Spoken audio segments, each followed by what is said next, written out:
ഞാൻ അവിടുത്തെ ആശാവർക്കറാണ് ഈസ്റ്റ് കല്ലടയിലെ. എന്റെ മോളാണ് കൊണ്ടുവന്നത്. ഞങ്ങൾ ഇന്നലെ അവിടെ ചെന്നപ്പോൾ 7 മണി തൊട്ട് ഞങ്ങൾ അവിടെ ഇരിക്കുമായിരുന്നു. ആശാവർക്കറാണ്. കാരണം എന്റെ ഐഡന്റി കാർഡ് കയ്യിലിരിപ്പുണ്ട്.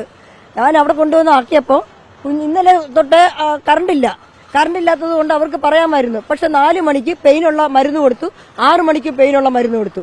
അന്നേരം ഈ കറണ്ടില്ല എന്ന് പറയുന്ന സമയത്ത് 4 മണിക്കും 6 മണിക്കും ഈ പെയിനുള്ള മരുന്ന് കൊടുക്കേണ്ട കാര്യം ഉണ്ടായിരുന്നോ?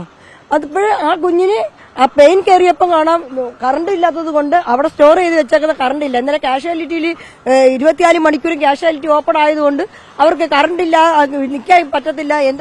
ജനറേറ്ററിന്റെ കാര്യം ഞങ്ങൾ സൂപ്രണ്ടിനോട് ചോദിച്ചു, ബാബു സാറിനോട് ചോദിച്ചപ്പോൾ സാറ് പറഞ്ഞ എന്താണെന്നറിയാമോ, അവിടെ ഡീസൽ ഇല്ല, ഞങ്ങൾക്ക് വാങ്ങിച്ച് ഒഴിക്കാൻ കാശില്ലെന്നാ പറഞ്ഞത്. ബ്ലോക്കിൽ പറഞ്ഞിട്ടുണ്ട്, പക്ഷേ ബ്ലോക്കിൽ നിന്ന് ഫണ്ട് അനുവദിച്ചിട്ടില്ല. അതുമൂലം നമുക്ക് ഡീസൽ ഒഴിക്കാൻ പറ്റില്ലെന്ന പുള്ളിക്കാരൻ നമുക്ക് തരുന്ന മറുപടി. എന്റെ ഫ്രണ്ടിന്റെ വൈഫാണ്. അല്ലല്ല, അമ്മയല്ല. പുള്ളിക്കാരി അവിടെ എത്തിയപ്പോഴത്തേക്ക് ഈ ഒരു സിറ്റുവേഷൻ ആണ്. പിന്നെ അവിടെ നിന്ന് ഇങ്ങോട്ട് വരേണ്ടി വന്ന്. അത് ഇന്നാണ് പറയുന്നത്. ഒരുമിച്ചാണ് അവിടെ ആംബുലൻസ് കയറ്റി വിട്ടത്.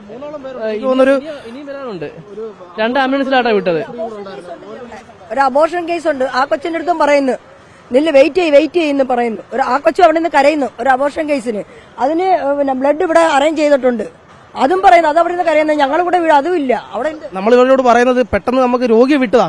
കൊല്ലത്തേക്കുള്ള അത്യാവശ്യ കാര്യങ്ങൾ ഇവരാരും മറുപടി പറയുന്നില്ല. നമ്മളിപ്പം പോയി സൂപ്പറിനെ കണ്ടപ്പോൾ സൂപ്രണ്ട് കയറി വന്നിട്ട് ചിരിച്ചോണ്ടിരിക്കുക. നമ്മൾ എന്റെ വീഡിയോ ഉണ്ട് അവിടുന്ന് ഇറക്കിക്കൊണ്ടുവരുന്നത്. പുള്ളിക്കാരൻ പറയുന്നത്, ഞാൻ അന്നേരം ഇത് കേടാന്നാ പറഞ്ഞത്. ഈ സിറ്റുവേഷൻ കേടാന്ന് പറഞ്ഞപ്പോൾ നമ്മൾ പറഞ്ഞു കേടാണെങ്കിൽ ഇവിടെ നേഴ്സുമാരെല്ലാം പറയുന്നത് ഡീസൽ ഇല്ലെന്നാ പറയുന്നത്. ഡീസലിലാരും പറഞ്ഞു അത് ശരിയാ, അത് ബ്ലോക്കിൽ നിന്ന് ഫണ്ട് അനുവദിച്ചിട്ടില്ല, നമുക്ക് അതുകൊണ്ട് ഡീസൽ ഇല്ലെന്ന്. അവിടെ ഡീസൽ ഇല്ല, ജനറേറ്റർ കംപ്ലൈന്റ് ആണ്, അതിന് ഡീസൽ ഇല്ല. അവിടെ ഇരിക്കുന്ന ഞങ്ങൾ ഇരിക്കുന്ന അത്രയും പേരോട് 500 രൂപ ചോദിച്ചു ചോദിച്ചാൽ ഞങ്ങൾ കൊടുത്തേനല്ലോ. കൊടുക്കത്തില്ലേ? ഞങ്ങൾക്ക് ഞങ്ങളുടെ മക്കളുടെ ജീവനല്ലേ ഞങ്ങൾ നോക്കുന്നത്. ഞങ്ങൾ അവർക്ക് ആ ഡീസലിന്റെ ഇന്നത്തെ പൈസ ഞങ്ങൾ കൊടുത്തേനല്ലോ. അവരെന്താണ് അങ്ങനെ പറഞ്ഞേ? പിന്നെ അവിടെ ഇരിക്കുന്ന ആരായിരുന്നു മോനെ? സൂപ്രണ്ട്. എന്തിനാണ് അയാളെ അവിടെ വെച്ചോണ്ടിരിക്കുന്നത്? പറഞ്ഞു വിട്ടൂടെ? നമ്മളൊരു എങ്ങനെയാണ് കണ്ടീഷൻ? എങ്ങനെയാണ് രോഗിയുടെ? എന്റെ മകൾക്ക് സിസേറിയനാണ്. രണ്ടാമത്തെ ഡെലിവറി സിസേറിയനാണ്. അതിനൊരു കുഞ്ഞ് ഹാർട്ട് ബീറ്റ് ഇല്ലാതെ ഇപ്പോഴും അതിനകത്ത് കുറച്ചായിട്ട് കിടപ്പുണ്ട്.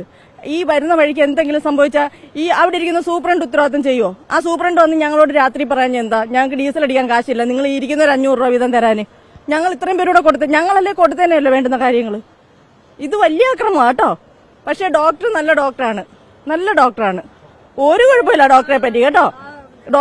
ഡോക്ടർ നേഴ്സുമാര് അവിടെ ഇരിക്കുന്ന സകല ആളുകളും എല്ലാം നല്ല സപ്പോർട്ടാണ്. പക്ഷെ ഇവര് നാഥനില്ലാത്ത കളരി പോലാണ് ഇപ്പൊ കാണിക്കുന്നത്. ഇവിടെ നാഥൻ ഉണ്ടായിരുന്നെങ്കിലോ 2 ടിൻസല്ലേ കുഞ്ഞുങ്ങള്.